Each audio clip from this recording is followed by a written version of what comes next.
Welcome to Association Edge, brought to you by Kelly Dando Consulting. Here we share practical advice, smart strategies, and proven tips for leading boards, managing associations, and growing stronger organizations. Whether you're a board member, a volunteer, or an association professional, you'll find insights to help you lead with confidence and make an impact. This is your edge in association management. Let's get started. Welcome, everyone, to Team Talk Tuesday. Today, Jamie and I are very excited. We have Jamie and we have Stuart Binstock.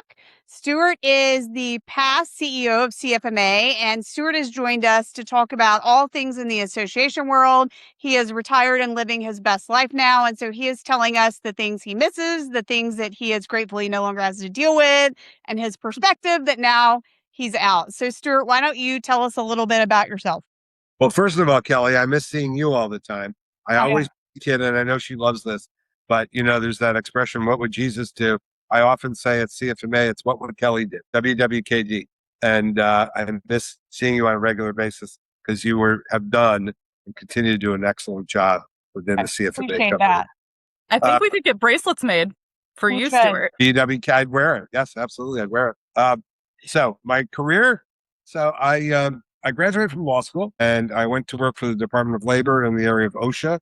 Then I went to the National Labor Relations Board. I wanted to get out of the government, so I got kind of this dead-end job in the legal publishing world.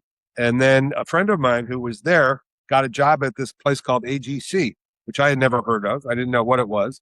And then eventually I found out it was the Associated General Contractors. And I ended up getting a job through him at AGC, and that's really where I started my career in construction. Then I always like to tell the story that the American Institute of Architects stole me away. It's the only time architects have paid more than general contractors. It was a great experience. I was the head of government affairs there. Then I moved on to the National Electrical Contractors Association, and eventually got a job as the CEO of CFMA. I looked at the description of the job, and I felt like they had written it for me. I mean, it was so perfectly aligned with my experience, and I spent 13 wonderful years at CFMA. That's awesome. Stuart, I knew that background of you, but I always forget it. I mean, your depth of construction industry is phenomenal. So, and I don't know why I didn't remember that you came from AGC. Well, that's one of the things that I'll talk about somewhere, somehow in this conversation, which is the depth of my knowledge, which is one of the reasons why I was able to be successful. Very true. So what of all of those roles that you did, what were you the most proud of? Gosh, that one's that's kind of easy. At CFMA, we embarked on this effort on suicide prevention. Oh, I was hoping you would say that. I was hoping that would be your favorite because that's my favorite. It's my favorite for a few reasons. First of all, it was nowhere to be seen on our strategic plan. And there's a real lesson there. Strategic plan, everyone slavishly adheres to their strategic plan, and you can't go away from the strategic plan. Must follow the strategic plan, except we didn't, because a couple of people came to us. They wrote an article. Cal Beyer, who's very well known in the construction industry. Cal wrote an article on suicide prevention. The editor of the magazine came into my office and said, "What do we do with this?" I said, "Let's print it. Let's see what happens." And the world changed. It really, I always say, there was a tsunami of activity after that article was published. We have a listserv at CFMA, and people started commenting. And through all of that, we realized it was bigger than CFMA, and we formed a national across-the-board construction industry alliance called the Construction Industry Alliance for Suicide Prevention. I'm certainly most proud of that, and I continue to speak around the country on suicide prevention. I think that was so awesome. And I noticed, I saw when that came about in CFMA, and to see the evolution of talking about mental wellness and mental health, it was so cool to watch from the inside of an association to how we are now, and how having that topic and having it's normalized, right? We have topics every year at every chapter on suicide prevention. And that did not happen 15 years ago. It's awesome. The effort's about 10 years old. Yeah. And so it's been remarkable to see. It's definitely part of the fabric of the conversation in construction companies. It's interesting. You will now see in some big construction companies, they'll have a director of wellness. Yeah. And that, trust me, that did not exist 10 years ago. Yeah. Something that I think is really interesting too is that it was kind of ahead of the curve of where we are as a culture. I think really, talking about mental health and suicide has really been something that I think has picked up really post-COVID. So this was really ahead of the curve. So kudos. It certainly already existed before COVID, but Sure. COVID exacerbated it. And so therefore, I think it kind of legitimized the conversation post-COVID, because people were not surprised to hear about mental health issues post-COVID. Right. Well, and I think, of course it's something that's been going on for forever, right? I just think the conversation was really open. And I think CFMA and your efforts there really were ahead of the game. Well, thank you. And I think we were. And I think certainly with the help of the rest of the industry, we have normalized the conversation. Mm-hmm. Cal Bayer always used to say the thing we want to do is remove the stigma. Yep. And that's what we've tried to do, remove the stigma about talking about this issue. That's awesome. That is a great legacy. So you witnessed lots of change in lots of associations over your tenure as being a leader. You had a front row seat to all of these things. So what is the biggest shift from when you started and when you were at AGC and to when you left CFMA? What did you see the shift in the association world? I think it's adaptability. You have to be all things to all people. I think when I was at AGC, there was no internet. There was access to all the social media. There was not all the things that you have to do now as an association. You have to be on LinkedIn. You have to be on Facebook. You have to be everywhere. And so the multiple ways in which you deliver to your membership, that's probably the biggest single change. That it used to be kind of easy. You sent them a mailing. I got a weekly thing from you. And they learned what's going on. And I remember actually and this was a good lesson. The head of AGC, when I was there, his name was Hubert Beatty, was a real character. And at one point in time, he told us, whenever you write anything, I don't want it to be longer than a page. That's it. No longer than a page. That's all. That's all our members. That's all the time they have to read something. Don't make it any longer than a page or I'll rip it up. And he would do that. Yes, those were interesting times. But there was a lesson there. And I think brevity is important while still getting your points across. But being brief and concise is still important. Well, now that you say that, I'm just thinking of all the things that we said now. And I feel like if I were to send a full page, they would be like, what is this? We could do this in 2 sentences. I feel like the expectation is 1/10 of that now. I think you're right. I think with the younger generation, which I think people probably hate when I use that expression, but I'm qualified to talk about the younger generation. Less is more. And they're also, which I don't actually agree with, but they're major in multitasking. And I don't think multitasking is always so good. I think by definition, when you're multitasking, you're doing something less efficiently or less better than you would if you were just focused on it. But I think the younger generation is all about multitasking. And I think the work product probably suffers, to be honest. Interesting. So what did you think we did better when you were in your AGC or AIA days? What was better then than what you see now? And what do you think is better now than what you saw at the beginning of your career? Well, I think, at the core, any association is about relationships. Yeah. And it's all about relationships. And I think, we were pretty good at creating those relationships. We were pretty good at, when I was at AGC, we had relationships with a number of the government agencies, and we used to meet with them on a regular basis. I don't know how easy that is to do anymore. Yeah. But it was the personal relationships between the members. They were very close. It was like, it's interesting. I wouldn't say it was a fraternity, but they're very close-knit group of people who, by the way, during the day would beat the hell out of each other and compete like crazy. And at night would go get a drink and talk about business.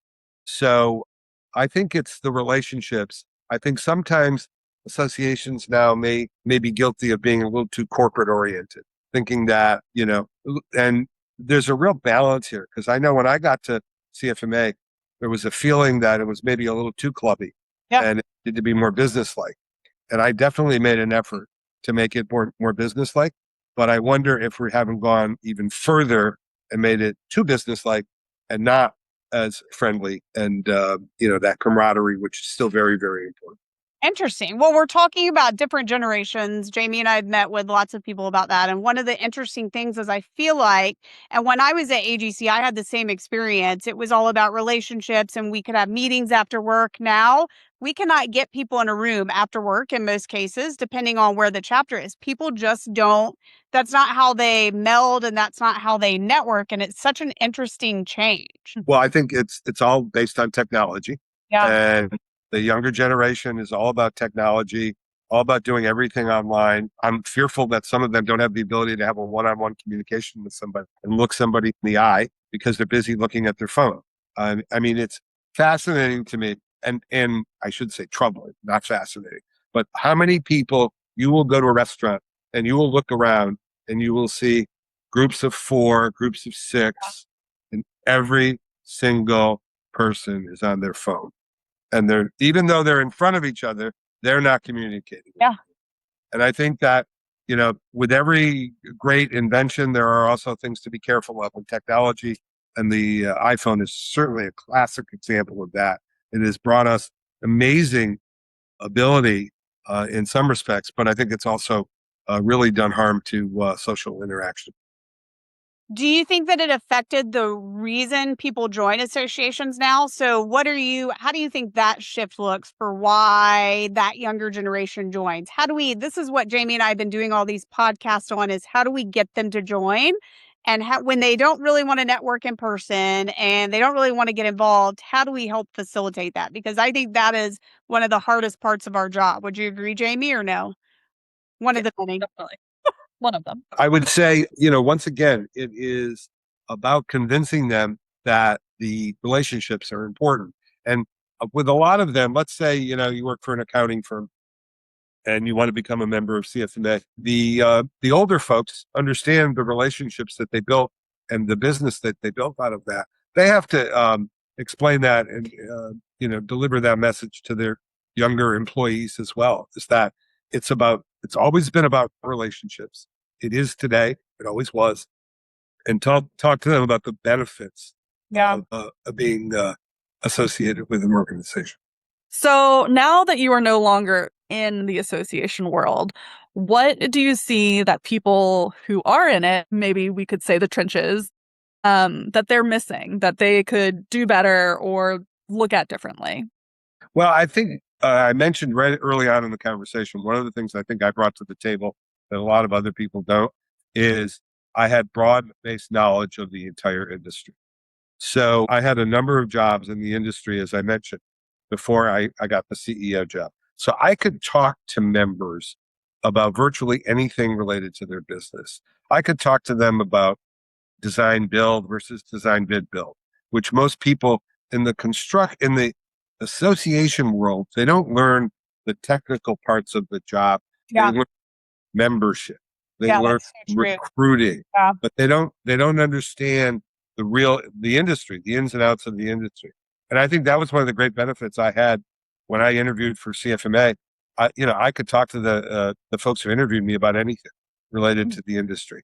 And I don't think people focus enough on getting a broad-based knowledge, being kind of a jack of all trades, really learning the underbelly of the industry, about every element of it. And I think understanding your industry is very important. Right. So given the way that people learn these days, do you have any recommendations of what actionable items these people should take? Well, I mean, you can read about the industry, but you can also, if let's say you're in an accounting firm, you want to learn about the industry, ask one of your clients to take you to a construction job site. Mm-hmm. Walk through a construction job site and see what that's like. Very eye-opening. I mean, it's unbelievable what we are able to build in this day and age and how quickly and with all the diversity of trades. I mean, it's kind of a miracle. Whenever I'm at a job site, I always think it's kind of a miracle that they're able to put up a project as quickly as they are and as efficiently as they are. So I think, going on a job site is a great idea to learn a little bit more about it. And then just picking somebody's brain, what are the things that, you learned that made you successful? I think it's, there's this, when you're looking for a job, there's this thing called the informational interview, which is you look somebody up. They don't have a job, but maybe they know somebody else who has a job. Right. And so you kind of get to jobs by just talking to a variety of people. I think it's the same thing with learning about the industry. You, call somebody up and say, I'd love to chat with you about the industry. And then they say, well, so-and-so really knows something more about this than I do. And, that's how I think you increase your knowledge. I think so too. And I think that's something I don't feel like I can speak to the younger generation, but that's something when I had just gotten out of college that people always recommended doing, go on informational interviews. And I was like, nobody's doing this anymore. Like, this isn't a thing. I think people who are even younger than I am, I'm not that young, but people who are younger than me, I just wonder, what kind of information is being passed along with that advice, right? Like, it's not saying necessarily it's not what you know, it's who you know, but that networking needs to be more than just grabbing a drink with colleagues, that it actually needs to be, showing interest and conversing and getting to know them and their interests. And just like you said, what have you learned that has best served you? Well, and I think that's very difficult today. I was just listening to a couple of stories on the network news, and they were talking about how difficult it is to get heard or listened to when you're applying for a job, particularly young people, because all the big companies have these programs that look for keywords, and you ain't getting past the gate unless you poke those keywords into your resume. And so that's very disheartening to me, because I remember when I was looking for a job, when the CFMA job came around, I used to write every introductory letter. It was different for every single job I applied to, because I thought that was important to show where I was focused and specifically qualified for that particular job. I don't know if that would even work today. I'm not sure it would. I mean, things are just so nuanced right now. I don't think there's one answer to serve it all. Right. But I think the technology is driving so much. So, companies are using AI to review resumes. So, I'm not sure how you beat AI. Well, from our perspective, that's one of the selling points of association, right? You can write an AI letter, you can, send it out to 100 people, but that's different from you being in front of Stuart at a meeting and saying, hey, Stuart, I'm so-and-so from, I'm looking for a job. That I think the networking in person that associations create is even more important now. I think that's a very good point, Kelly. You're absolutely right. That's because they're getting through to someone in an organization today has got to be very, very difficult. Yeah, so it's impossible. Right. And, I remember when I first started at CFMA, I knew somebody from one of my other jobs, and he said, I'm not an accountant, but I used to go to CFMA meetings, my local chapter, all the time. I said, why is that? He said, because that's where the CFO was. And I knew if the company owed me some money, I could track him down at the CFMA meeting. Amazing. Not quite sure CFMA members will appreciate that, but it's valid feedback. That's the reality. We won't tell your secrets. I have no secrets at this stage in my career. There we go. So, I feel like when even 10 years ago with CFMA, building the volunteer pipeline was challenging. It has always been challenging to get people to commit and to volunteer.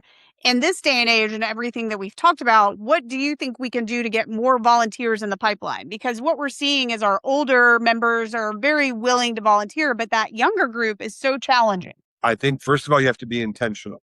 This is not something you can just kind of say, we got to build our pipeline. You have to be intentional and create a program. So I know at the national level, we used to have a mentoring program. We used to select about 8 to 10 people every year who we saw had the potential for leadership, and mentor them, spend time with a past leader of the organization. And it was twofold in terms of its benefits. It benefited them professionally, which I think is ultimately why they did it. But it also benefited them within their attempt to get involved in leadership within CFMA as well. So if you can, and I think if you can create a local program, you can do the same thing. You create this interest in learning from a mentor, but that mentor also kind of gives you an idea of the benefits and how to get involved in that within your local chapter. Although we always used to kid. I know when I did strategic planning meetings, at chapters, I used to say, do not leave the room when elections are up, because if you don't, you may come back and be the vice president elect, not even know it. So Yeah, the voluntold thing is still strong at I think all the associations we manage. I don't know if that will necessarily ever go away, but I also think some of our best volunteers are because, someone in a position of higher up had said, "Hey, you're going to do this. This is valuable to our company and this is what we do here." And I think that also makes a huge impact for all of these associations. and I think that's where the associate members find the benefit. I mean, the CFMA has a unique structure in that it's, 60, 65% general members and 30, 35% associate members. So the associate members are dying to go to meetings. Yeah. The problem is when you go to a meeting and it's all associate members, they don't like that. And then the 3 general members get bombarded by the 35 associate members, and they don't like that either. Yeah. So as in most things in life, it's a balance. You have to find that balance, and you have to find associate members so you have to create programming that they want to come to, and and then the associate members can fall over them and try as best as they can. So do you have any during retirement association quirks, anything you still do that you used to do while you were in associations, but now that you're living your best life, you can't get rid of? Well, I don't know how much I've retired. I think I'm busier than when I Really? Yes. Okay. I was just in Toronto last week doing, I think I've told you about this, Kelly, this personality assessment profile called the Strength Appointment Inventory. I was just up there for a week working with a company. I'm a coach to a couple of those, and I go around the country and speak on suicide prevention. So I don't not really retired, Stuart. I'm not really tired. And I didn't really want to be retired. I wanted to, it was time to leave CFMA. I had a great run. I loved it. Yeah. But it was time to do something else. And now, so I get to do it on my own time. I've been to a lot of countries, visiting on vacation. So I kind of feel like I'm combining the best of both worlds. That's awesome. So at the end of every interview that we do, Jamie asks her crazy question. We did not prepare you for this. Oh dear. It's not that crazy today. Okay. What's ready? His question? Let's hear it. Okay. So it is about to be officially summer. So what is your ice cream order? A very good question. Well, at the grocery market, there's No. You have to go. You're going to a shop. They're scooping and topping. I need to know. All right, calm down. I will not calm down. It's some kind of caramel, whatever, like vanilla with caramel or something like that. I love that stuff. Very. Okay. I'm sure it's extremely bad for you, but calories don't count here. Yeah. There you go. I'm here. I'm going to move here. Yeah. All right, Kelly, go ahead. So my favorite place is Andy's. Do y'all have Andy's? No, there's no Andy's. Custard, and they do Heath bar and chocolate, and it is freaking the best. I'm kind of a purist when it comes to my ice cream. I don't necessarily like adding all that stuff. I like lots of add-ins. Yeah, I'm not big on all that adding stuff. I like just the basic fundamentals, just like my life. Work on the fundamentals, and you'll be successful. True. Jamie, let's hear it. What's yours? Oh, man. I'm all over the place. I don't think I order the same thing all the time. Most recently, I got chocolate chip cookie dough and a waffle cone, and it was amazing. So Pickles doesn't eat ice cream, so she doesn't have an answer, but she'll take a pup cup with whipped cream. Pup cups are always the best. Boy, I don't want Pickles. I don't want Pickles getting diabetes now. We don't want Pickles getting diabetes either. Yeah. Might already have diabetes. No, she's good. She's good. So thank you so much, Stuart, for giving your time and talking with us. And it has been incredibly helpful. And we can't wait for other association leaders to see this and learn from you. So thanks so much. Yeah, thanks, Kelly.